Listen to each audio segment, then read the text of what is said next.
Hey everybody, it's Steve here.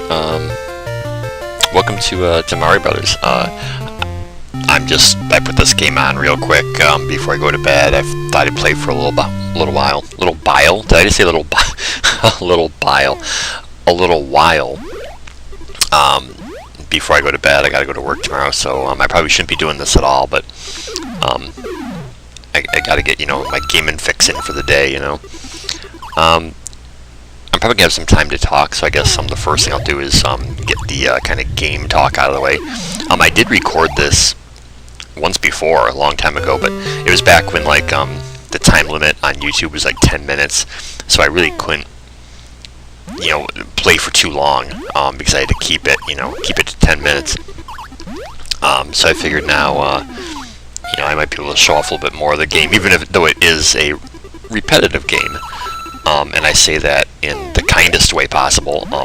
I think I mentioned at the time in the last video that I made of this game that I have a high respect for it. It's one of my top 2 favorite arcade games, along with Donkey Kong. But as with most of my videos of the time back then, the audio was kind of crap, and not that this is anything great, I know, but just give me a chance to redo it, basically, is kind of where I'm going with this. Well, I guess we'll talk about the bonus round. Obviously, starting with level 3, and then every 5 levels after that is a bonus round. Collect all the coins, get a bonus. Simple as that. They'll make it trickier later on with slip ice freezing the platforms and whatnot. This version of the NES is actually more tame than the arcade version. Things get kind of crazy in that. It starts off the same, but things get kind of more hazardous, shall we say, as you play. Obviously, like here, you gotta flip the guys over. Some enemies take 1 hit to flip them over, some take 2. We're gonna encounter very soon the fighter flies, which you can only flip them over. They hop across the platforms, and you can only flip them over when they're touching, when their feet are on the ground. Obviously, makes sense. And then, like I mentioned later on, slip ice comes out and freezes the platforms, makes them nice and slippery and whatnot. And that's basically it. You get a bonus coin for every enemy that you defeat. The last enemy of the round, when you've killed all the others, speeds up. They go into apeshit mode and get faster. There's fireballs. You can hit them from underneath too when they're above you, but it takes a little bit more precise timing. You've got to be pretty exact. Oh, jeez. Let's not screw up already, Steve. That wouldn't be good. And that's basically it. Like I've said before, this is an awesome 2-player game. When it comes to 2-player games, I think the most fun ones are when it's simultaneous, not just okay, you take a turn, now I take a turn, back and forth. I always prefer it when it's simultaneous, when both players are on the screen at the same time. It just makes for a more fun experience. So here's the fighter flies. As you can see, they're hopping. You gotta hit them from underneath.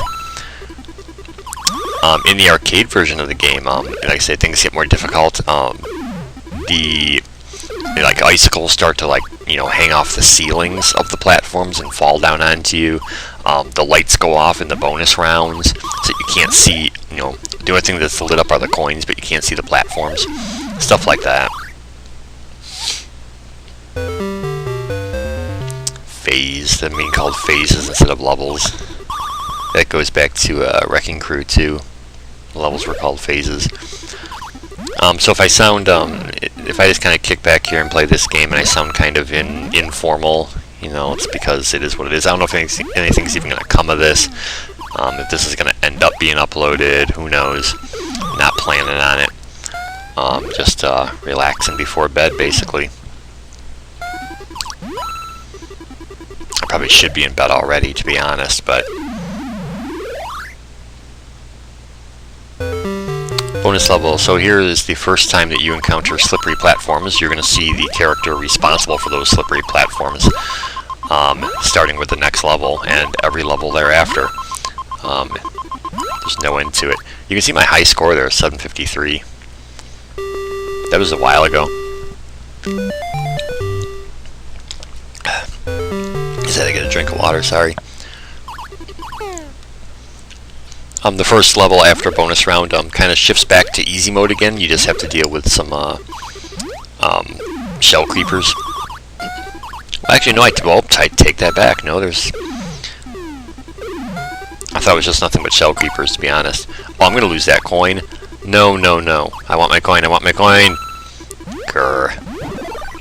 I have this unhealthy obsession with coins in Mario games where I feel the need to get every single one. If I don't, might as well hit Slip Ice. He's worth 500 points, you know? Yeah, when it comes to points and coins, when it comes to the coins, obviously they equal points, but in other games where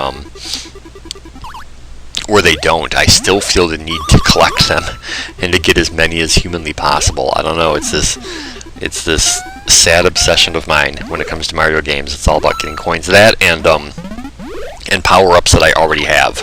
You know, like if you've already got a Fire Flower in Super Mario Brothers, and you find another one, I still have to collect it because it's worth 1,000 points, you know, so you gotta get it. Ugh, missed the second shot on him. There's like a little, it's good to have, there's some games where the sound is a good thing. Some games you can turn the sound down and it's no harm done, nothing lost really, but there's some way you have to actually make sure that you can hear it. This game is with the fireballs. There's like this little gurgly sound right before a fireball is going to come across the screen, so it kind of almost warns you that one's on the way. It's just a good thing to know. Yeah, I want to say that high score up there was probably done,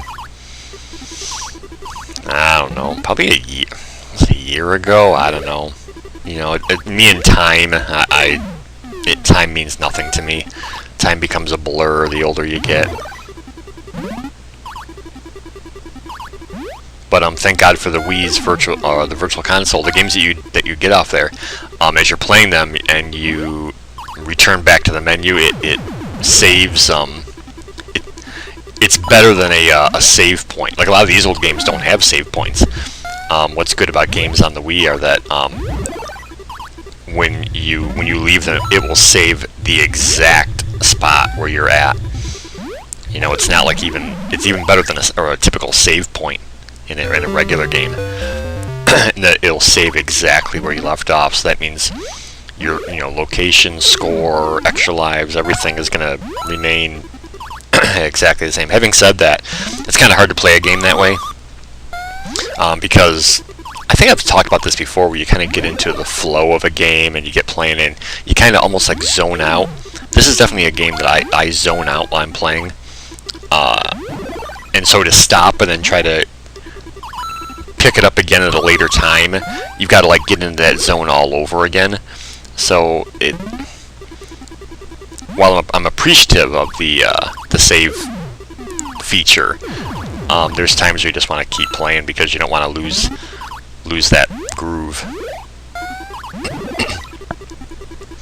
I always hit Slip Ice whenever I can. Like I said, he's worth 500. If you hit enemies in succession, like if I was fast enough there and I was able to kick off those two sidesteppers, is that what those guys are called? Fighter flies, shell creepers, and I think sidesteppers. I would have. The second one is worth 1,600, and one is worth 800. Then the second one is worth 16, and so on and so forth. If you should happen to get a whole bunch more in a row, but you might be able to pull off 3. But obviously the enemies don't stay flipped over, so I don't know how you would pull off like more than say 3 in a row. He's gonna get back up.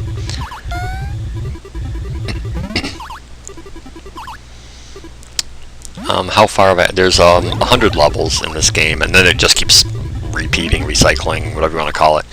I want to say that I've gotten up into the 50s before, I think is the best I've done, but I really can't say for sure. Bonus level, yeah, it is. I know when they're going to be on certain levels, but I mean, always multiple of 5s, obviously, so when you got 3, 8, 13, 18, 23. But then that's, I mean, obviously I'm just counting to 5 each time, but as you're playing it, I start to lose track of when one's coming up. 28. I think after 28 is when I start forgetting, like, oh, the next level. Because when it does come up on the screen, when that bonus round comes up on the screen, you gotta hustle. Because even before that intro music to it is done playing, you are free to move. So you need to be ready to move as soon as humanly possible if you're going to get all those coins, and hence the bonus.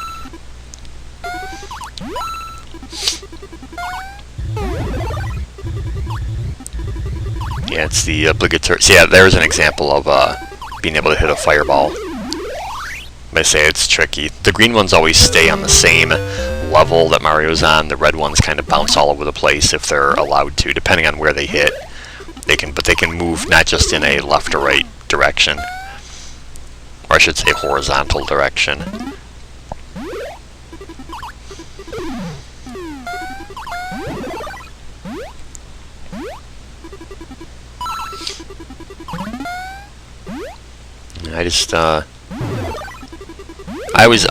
I'm a night person, definitely.